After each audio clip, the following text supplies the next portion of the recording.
오늘 23절부터 42절까지 말씀을 중심으로 사람의 손으로 만든 것들은 신이 아니라 이런 제목을 좀 찾았습니다. 지금도 많은 사람들은 우리와 틀린 생각을 하고 살고 있고, 저희들도 또 하나님의 계획과 전혀 다른 인생을 살아왔던 것이 사실입니다.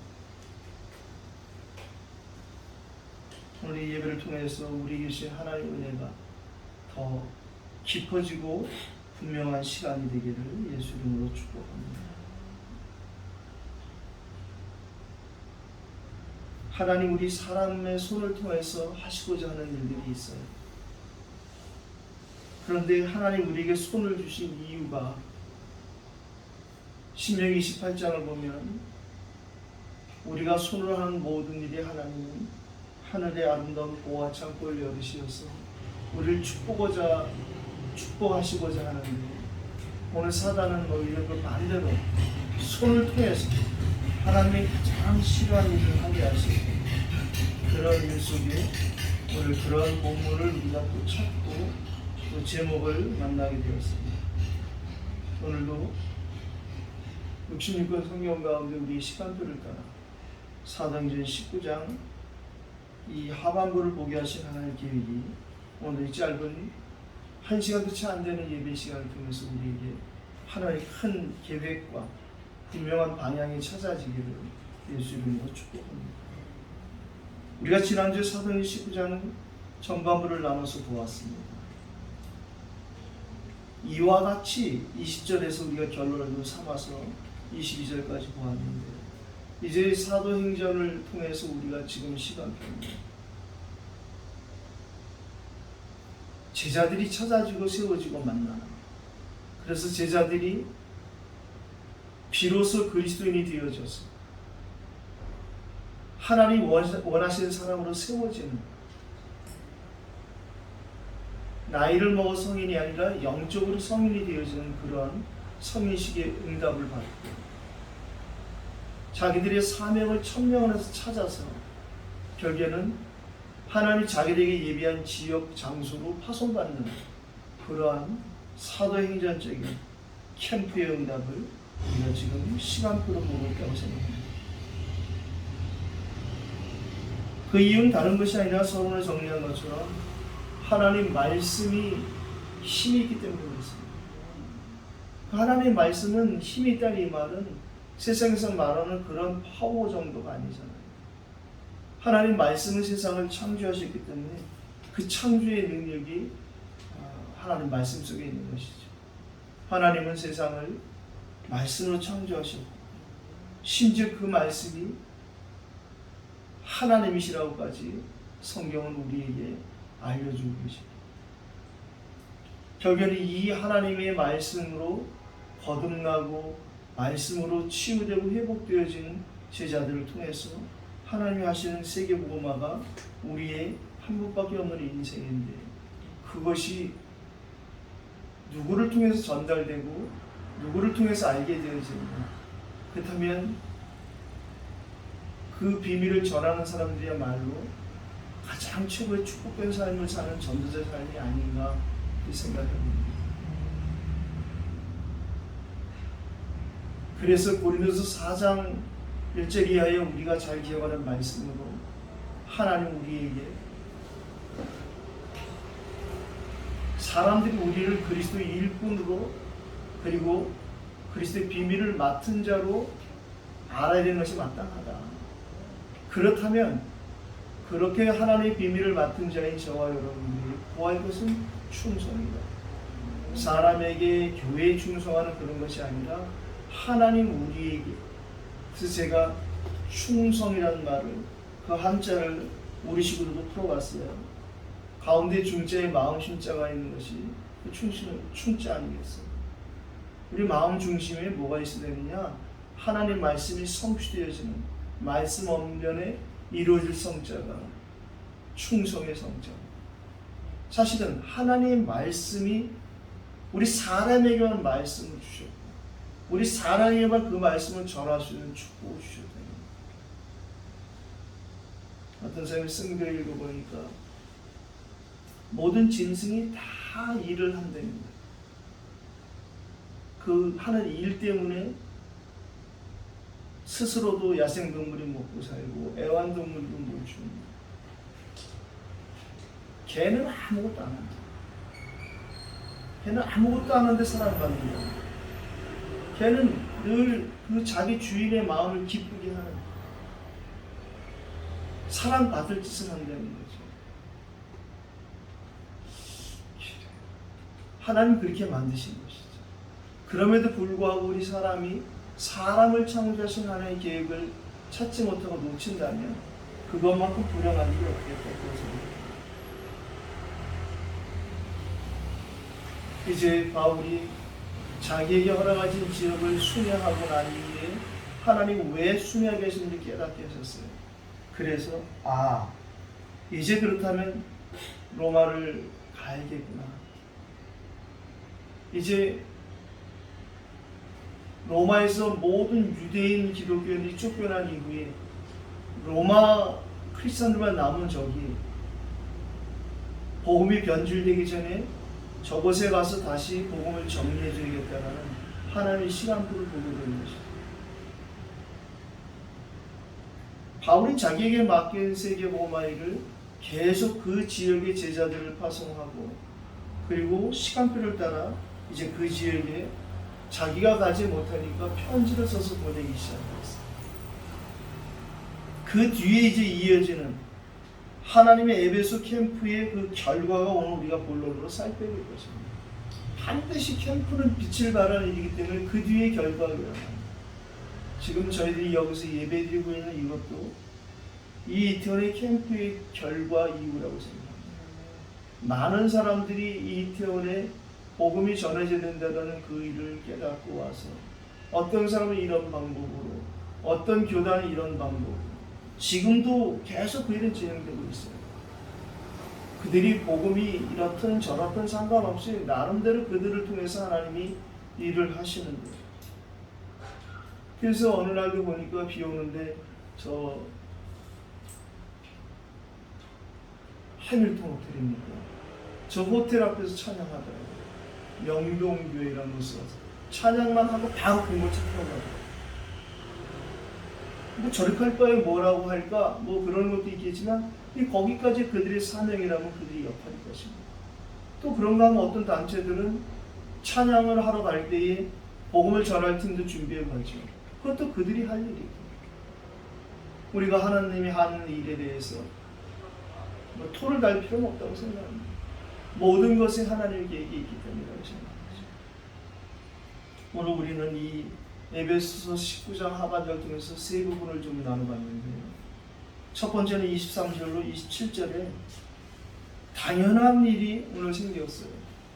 합리적이고도 아주 객관적인 사단의 반응이 나타났어요. 오늘 23절, 24절을 먼저 보니까 이제 적지 않은 소동이 있었는데 복음이 선포되니까 이 도로 말미암아, 길도자를 우리는 쓰는데 중국 사람은 길도자를 그냥 길도처럼 보지 않습니다. 이 길도에는 두 가지, 하나는 진리라는 뜻이 있고, 그리스도를 복음을 전하는 이 일로 말미암아서 소동이 있었다는 거예요. 적지 않았다는 거예요. 그게 뭐냐? 데메드르라는 어떤 은장색이 그 시대의 에베소 지역의 아데미의 여신이라는 그 여신의 모양을 풍요의 다산의 신으로 표현해서 가슴이 여러 개가 달린,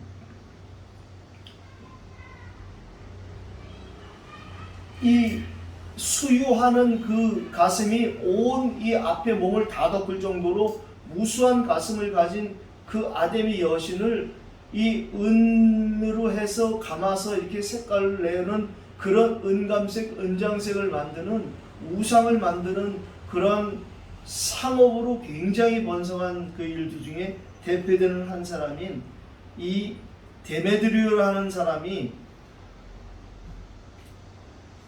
직공들에게 이제 선동하여 데모가 일어나는 이런 사건이 발생되는 것입니다. 이 복음운동과 핍박의 반응을 우리가 오늘 보고 있어요. 반드시 복음이 선포되어지면 거기에 첫 번째 나타나는 반응은 아멘의 반응이 아닙니다. 첫 번째는 반드시 시끄럽다, 잠잠하라, 너희만 믿냐, 이런 식의 반응이 나타날 수밖에 없어요. 오늘도 우리가 본문을 통해서 보겠지만 하나님 반드시 복음운동이 일어나면 제자들이 세워지게 되는데요. 이 데메드리오의 선동이 다른 것이 아니라 가장 합리적이고 당장 생기의 문제가 생기지 않느냐라고 지금 경제를 언급합니다. 지금 우리가 이것으로 인해서 풍족한 생활이 이 생업에 있지 않느냐 하고 25절에 그 직공들과 그런 자기의 동업자들에 대해 선동을 합니다. 그리고 또 언급을 합니다. 26절. 이 바울이 에베소뿐 아니라 거의 전 아시아를 통하여 수많은 사람을 권유하여 말하되, 오늘 우리가 제목으로 찾은 사람의 손으로 만든 것들은 신이 아니라 하니 이는 그들도 보고 들은 것이라. 이렇게 되어지면 이제 27절에 우리 영업이 힘들어지지 않겠느냐. 그것뿐 아니라 큰 여신 아덴의 신전도 무시당하게 되니까 온 아시아와 천하가 위하는 그의 위엄도 떨어질까 하노라 하더라. 이렇게 지역 감정까지 조장할 일을 감당합니다. 그런데 하나님은 이 데메드리오라는 사람을 이후에 변화시키는 모습이 성경에 나타납니다.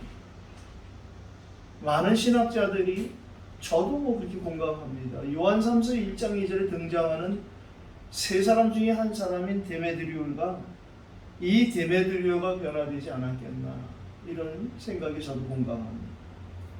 요한 3서 1장 12절에 데메드리오는 무사람에게도 진리에게도 증거를 받았으며 우리도 증언하는, 너는 우리의 증언이 참된 줄 알아. 성경에는 같은 사람의 이름이 여러 군데 나옵니다. 그러나 그 사람이 동일인이기도 하고 또 다른 사람이기도 합니다. 그러나 이 데메드리오는 딱 두 번 등장하는데 이 두 사람은 같은 사람이라고 보는 것에 저는 공감합니다.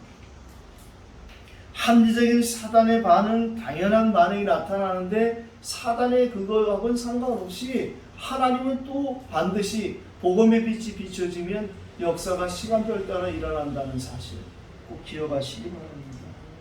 두 번째, 합리적인 사단의 반응에 있었다면 시간표를 따라 필연적인 절대적인 성령의 역사가 그 뒤에 따라옵니다.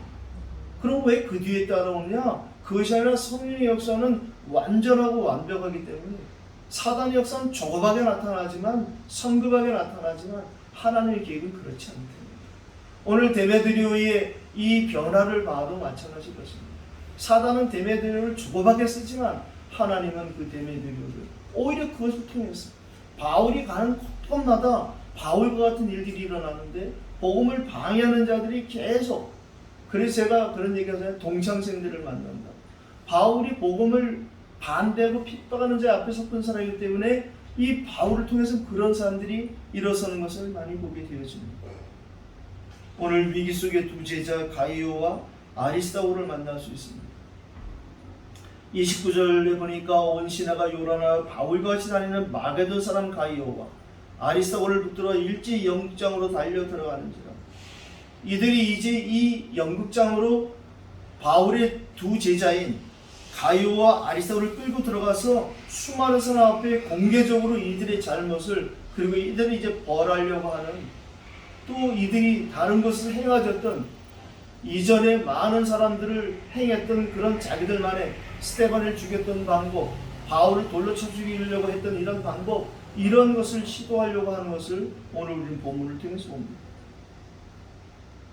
그러나 이들을 보호하시는, 그리고 바울을 보호하신 하나님의 방법이 바로 성령의 역사입니다.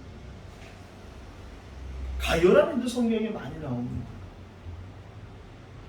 그러나 아리스다고라는 이름도 성경에 몇 번 언급이 되어 있죠.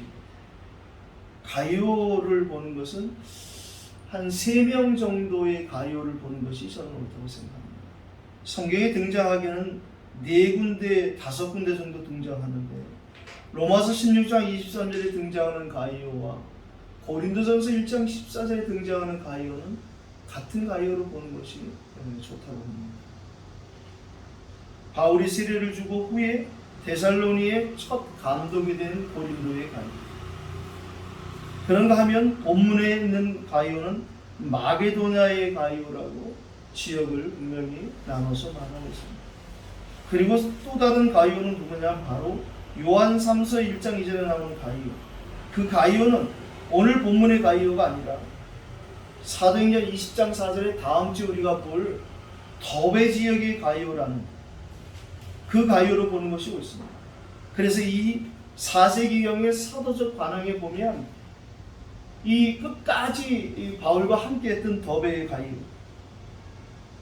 그 가이오를 버가모의 첫 감독으로 임명한 것을 미루어 볼 때 요한 3서 1장 2절에 등장하는 가이오는 로마 16장 23절의 가이오가 아니라 다음 주에 볼 사도행전 20장 4절의 가이오로 보는 것이 옳다고 봅니다.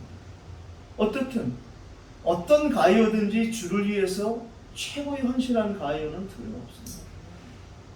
로마 16장 23절의 가이오나 고린도전서 1장 14절의 가이오나 다 주를 위해서 충성하였고 하나님의 큰 복을 받은 가이오고, 본문의 이 가이오도 마찬가지로 이렇게 바울을 대신하여 큰 어려움을 겪게 된 가이오지만 하나님은 그를 바울을 보호했던 것처럼 그들도 하나님이 끝까지 전도자를 복음이 증거되는 그 시간표까지 끝까지 지킨다는 걸 체험하는 그런 응답이 오늘 이 가이오에게 회복되었습니다. 오늘 우리가 좀 봐야 될 것은 이 가이오와 함께 붙잡혀 들어간 아리스다고입니다. 아리스다고도 성경에 여러 군데 나오는데요. 오늘 본문에 나온 아리스다고, 이 아리스다고는 다음 주에 볼 사도행전 20장 4절에 아시아까지 함께 가는 7제자 중에 5지역의 7제자가 택해지는데 그 중에 한 사람이 바로 이 오늘의 아리스다고입니다. 이 아리스다고는 계속 바울과 함께 하는데요. 사도행전 27장 2절에도 바울과 같이 아드라무테노라는 배를 타고 아시아로 가는 제자가 되어지고, 심지어 골로스 4장 10절에는 감옥까지 따라서 함께 갇히는 아리스다고. 많은 주석자들이 같이 갇히지 않아도 되는데 나는 이분의 종입니다라고 자처해서 감옥에 갇혔던 아리스다고.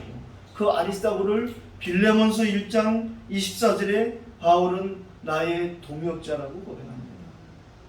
저와 여러분들이 우리가 정말 주에게 이렇게 쓰임받는 제자들로 부름받은 것을 잊지 마시고 꼭 기억하시기 바랍니다. 그것이 하나님이 우리를 지키시고 보호하시고 우리를 하나님께서 축복하신 이유인 것입니다. 오늘 32절에 보니까 이 불신자들의 심리 상태, 불신자 상태를 우리가 볼 수 있어요. 이들이 잔뜩 모여있는데 군중 심리로 남들이 장애하니까 나도 장애 간다는 식으로 모였는데 32절에 어떤 사람들이 외쳐, 어떤 이는 이런 말을, 어떤 이는 저런 말을 하니 모인 무리가 불란하여 테바에나 어찌하여 모였는지 알지 못하고, 이때 한 2만 5천 명이 모였다고 기록되어 있는데요. 그 사람들이 전부 똑같습니다. 지금 왜 살아야 되는지, 어떻게 살아야 되는지, 무엇 때문에 살아야 되는지 모른다니까요. 자기가 하는 일이 무엇인지 모릅니다. 돈을 왜 버는지, 왜 벌리는지를 모른다니까. 돈을. 그러니까 이 돈을 왜 벌었는지를 모르니까 그 돈을 버는 것 때문에 망하는 거예요. 그러니까 돈에 대해서 전혀 개념이 없으니까 부모님들이 그냥 쉽게 물려준 돈 때문에 그게 없었으면 안 망하는데 그게 있으니까 망하는 거예요. 아주 오래전에 시내버스에 탔다가 큰 은혜 받은 적이 있었어요. 맨 뒤에 자리에 어떤 분들이 나고 저는 그 맨 뒤에 자리 앞에 앉았는데 뒤에 분들이 얘기를 하는 거예요. 자기 친구들을 얘기하는 거예요. 제가 뭐 남 얘기를 잘 엿듣는 것이 아니라 원래 좀 잘 들려지는 은사가 있어서 들려지더라고요. 뭐라고 얘기하냐면 친구 동창 중에 2사람이 거의 비슷한 시기에 남편이 죽었다는 거예요. 그래서 그 친구들을 얘기하는 거예요. 근데 한 친구는 굉장한 걸 물려주고 죽었고 한 친구는 빚만 남기고 죽었어요.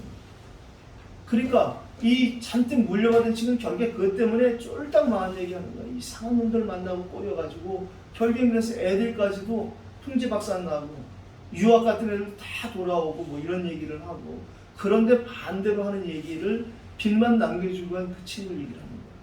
생전 집에서 살림하는 친구가 당장 남편이 그렇게 사고를 당하고 죽고 빚만 남으니까 그때부터 나가서 닥치는 무슨 일을 하더라는 거죠. 그러니까 애들도 그때부터 정신 차리고 공부하기 시작을 하는데 그 이후에 그 아이들이 이 자수성가한 얘기를 하면서 참 우리에게 나타난 일이 이게 꼭 좋은 것만은 아니라는 그런 얘기를 하는 걸 들으면서 그래 복음이다 복음 그런 생각했어요. 오늘 우리는 이러한 반응과 이런 일을 통해서 당장에 우리도 그것이 육신적인 반응으로 나타나는 거예요. 누가 나한테 싫은 소리 하면 싫잖아요. 그런데 그렇게 하더라도 그 이후에 하나님의 계획을 살펴보는 것이 필요하다. 오늘 그것을 좀 보고 싶고 또 이렇게 가이오 아리스다고 심지어 이 핍박하는데 앞장섰던 데메드리오 우리 인생을 알 수 없다. 끝까지 가봐야 된다. 그래서 저희 이터널리티의 캐치프레이즈 중에 하나는 갈 때까지 가보자. 갈 때까지 가야 된다. 세 번째 보고 싶은 것이 하나님이 그렇다면 당연 필연을 말씀은 절대를 가야겠죠. 여호와 이레의 하나님 반드시 하나님께서 필요한 것들을 다 예비하시고 준비하시고 우리에게 허락하시는 것입니다. 오늘 33절로 34절에 알렉산더라는 사람이 등장하는데요. 이제 여기 살던 유대인들이 뭐라고 반응을 하느냐 33절로 34절 보니까 이제 이거를 지역적인 문제로 보는 거예요. 유대인들은 이걸 에베소 사람들과 유대인들의 갈등으로 지금 이게 보고 또 자기들의 어떤 지역 이주의 같은 민족 이기주의 같은 이런 걸로 또 따지고 들으려고 그래 더 혼란스러워 빠져들어가는 거예요. 해서 이들 중에 리더격인 알렉산더를 앞으로 밀어냈다는 거예요. 그 알렉산더가 손짓하며 백성에게 변명을 하는 거예요. 왜? 이건 틀림없이 바울팀을 보호하려는 것이 아니라 이들은 유대인이지만 우리하고는 다르다라는 자기들의 입장을 변명하려는 그것으로 보는 것이 옳다고 합니다. 그래서 이제 사단이 더 역사하려고 하지만 하나님은 오늘 이제 믿지는 않지만 지혜 있는 사람, 서기장한 사람을 등장시킵니다. 오히려 더 혼란해지는 이 일을 2시간이나 이렇게 고함을 치는 이들에게 서기장이 나타나서 무리를 진정시키고 말씀합니다. 그래, 니네 말이 다 옳다. 누가 인정 못하겠느냐. 36절 이 일이 그렇지 않다 할 수 없다. 그러나 너희가 가만히 있어서 무엇인지 경솔히 아니하여야 하리라.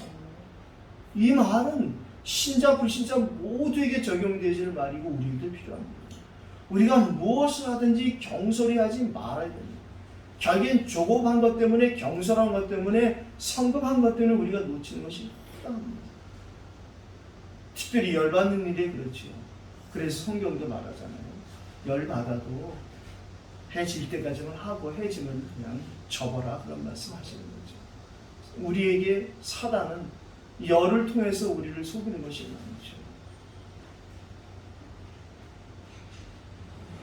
불신자도 사용하시는 이 하나님을 우리는 오늘 봐야 됩니다. 하나님은 어디나 언제든지 누구라도 준비해 놓으시고 어떤 것을 통해서든지 하나님은 이 천국 복음이 모든 민족에 증거되기 위하여 온 세상에 전파되는 그 일을 멈추지 않으시는 것입니다. 오늘 이 알렉산더라는 사람을 또 한번 소개하자면 이 사람도 성경에 2번 등장하는데 이 사람은 디모데후서 4장 14절에 등장하는데 그러면 데메드로처럼 좀 변했느냐? 아니 절대 안 변했습니다. 구리세 공업자 알렉산더가 내게 해를 많이 입혔으며 주께서 그 행한들을 그에게 갚으시니 너도 그를 주의하라. 그가 우리 말을 심히 대접하였느니라. 디모데에게 보내는 바울의 목회서신을 통해서 끝까지 같은 유대인에도 불구하고 그렇게 반대하는 이 사단의 도구로 쓰임받은 알렉산더. 저는 장로교 목사로서 당연하지만 저는 장로교가 저한테 맞다고 생각합니다. 그러니까 하나님이 저를 장로교 목사로 세우시겠죠. 장로교와 다른 교회의 그 교단과의 큰 차이는 뭐냐면 신학적으로 저희는 하나님의 예정과 선택을 믿는 거예요. 그런데 이게 기분 나쁘거든요. 그럼 하나님이 선택한 사람이 있고 선택 안 한 사람이 있다는 거 아니냐? 우린 거기 아멘 하는 겁니다. 선택받았기 때문에. 그런데 거기 기분 나빠하는 사람들은 어찌 보면 저는 좀 의심해요. 아니 뭐 굳이 이게 선택 안 받은 거에 대해 기분 나빠하니까. 하나님 주권인데. 아니 그럼 하나님이 버리는 사람도 있다는 거냐? 미안하지만 그렇습니다. 성경이 그렇거든요. 거기에 대해서 반기를 드는 사람들이 이제 소위 칼빈주의가 아닌, 저희 장르는 칼빈주의인데, 그렇지 않은 알미니안주의라는 순복음이라든가 감리교, 성결교, 기타 등등이 거의 그런 주의거든요. 그래서 사실은 아이러니하게 그래서 그들이 전도를 더 해요. 우리는 예정을 믿으니까 아이고 하나님 다 알아서 하시는데 이런 게 깔려 있거든요. 은근히. 근데 그 사람들은 그렇지 않다는 거예요. 하나님이 할 일이 있고 우리가 할 일이 있으니까 우리가 다 열심히 전도해야 되는 거예요. 그래서 막 그들을 데려다가 교회에 앉혀놓고, 그러나 글쎄 저는 뭐 가봐야 한다고 생각합니다. 교회에 와 있는데 우리가 지난주에도 전도 끝에 살피는 것 같은데 교회 안에 믿지 않는 교회들이 있거든요. 그리고 구원 받았는데도 불구하고 확신 없는 너무 많습니다. 그것이 뭐냐면 이게 신학? 좀 말이 그런데, 예. 어떻든 이게 정리가 안 돼서 그러는 거예요.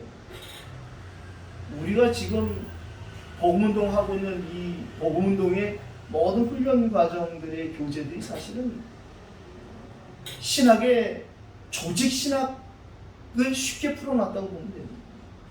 조직 신학 중에서 신론, 기독론, 성령론 이런 삼위일체에 대한 부분을 쉽게 풀어놓지 우리가 다 하고 있는 훈련 내용이 그런 것입니다.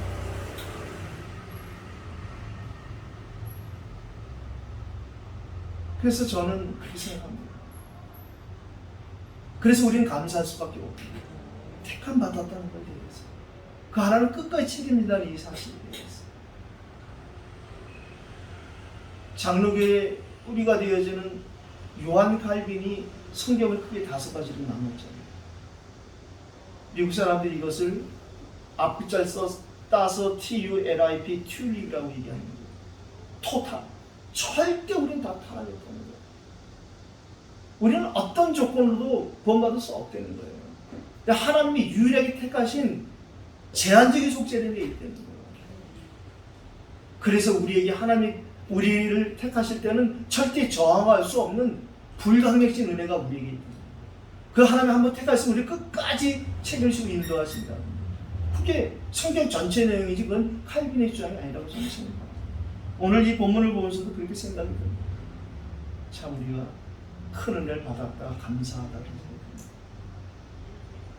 오늘 결론은 끝끝내 전도자인 우리를 지키시고 보호하시는 그 하나님의 은혜를 우리가 오늘 다시 한번 확인하는 것입니다. 우리가 예수를 주로 믿고 그리스도로 믿고 예수님을 주로 그리스도로 고백할 뿐 아니라 증거하는 전도자가 맞다면 그 주 예수 그리스도는 어제나 오늘이나 영원토록 동일하다 하신 그 히브리서 13장 8절 말씀은 오늘도 우리에게 반드시 성취되고 적용되어질 것입니다. 오늘 이 서기장이 어떻게 이들을 다스리고 이들을 진정시키느냐, 아니 하나님이 어떻게 이 사람을 통해서 이 일을 했느냐를 살펴봐야겠어요. 37절 39절에 세상 법으로도 그렇게 할 수 없다라고 오늘 얘기합니다. 아니 도둑질도 안 했고 지금 너네가 그렇게 아담의 여신이라고 2시간씩 외치는 그 신전에서 뭐 도둑질한 것도 아니지 않느냐. 그리고 뭐 여기 신을 비방하지도 아니했는데, 근데 이런 사람들 붙잡아 왔으면 어떻게 하겠느냐. 그렇게 하려면 너희들이 법대로 해라. 재판날도 있고 총독들도 있으니 그렇게 고소를 하는 방법을 하면 되지 않겠니. 또 하나 40절에 만약 그렇게 안 하고 하면 이것이 불법 집회가 되지 않겠느냐. 오늘 아무 까닭도 없는 일에 우리가 소유 사건으로 책망받을 위험이 있고 우리는 이 불법 집회에 관해 보고할 자료가 없다 하고, 그래서 41절에 모임을 흩어지게 했다.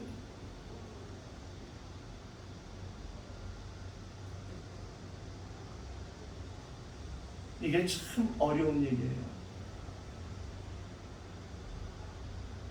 전두환 대통령이 국보위 상임위정을 마치고 장충체육관에서 선거인단 투표로 대통령이 되었을 때에 어떤 참모가 머리를 짜냈어요. 국민의 여론을 좀 잠재워야 되지 않겠느냐. 어떻게 하면 되겠냐. 목사님들을 초청해서 예배를 드립시다. 그때 모든 세상 권세는 하나님 주신 것이니 거기에 복종하라는 말씀을 가지고 목사님들 모여서 예배했어요. 기라성 같은 목사님. 뭐 거기에 대해서 말들이 많죠. 그러나 저는 그렇게 생각합니다.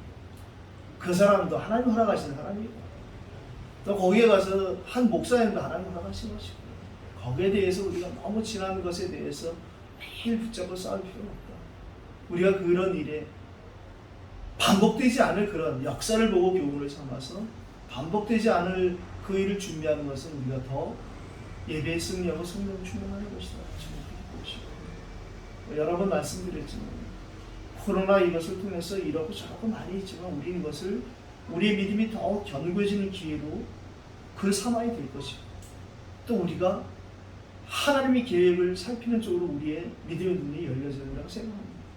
그래서 오히려 더 많은 장소에서 예배를 드리게 하시는 하나님의 방법으로 보고 더 많은 사람들이 오히려 예배를 놓치고 포기하는 사람보다 예배를 더 사모하는 사람이 더 많이 생기리라고 저는 생각합니다. 코로나 팬데믹을 통해서 하나님 주시는 큰 은혜가 코로나 팬데믹이 길어지면 길어질수록 우리에게 더 충만하게 회복되기를 살아계신 예수 그리스도 이름으로 축복합니다.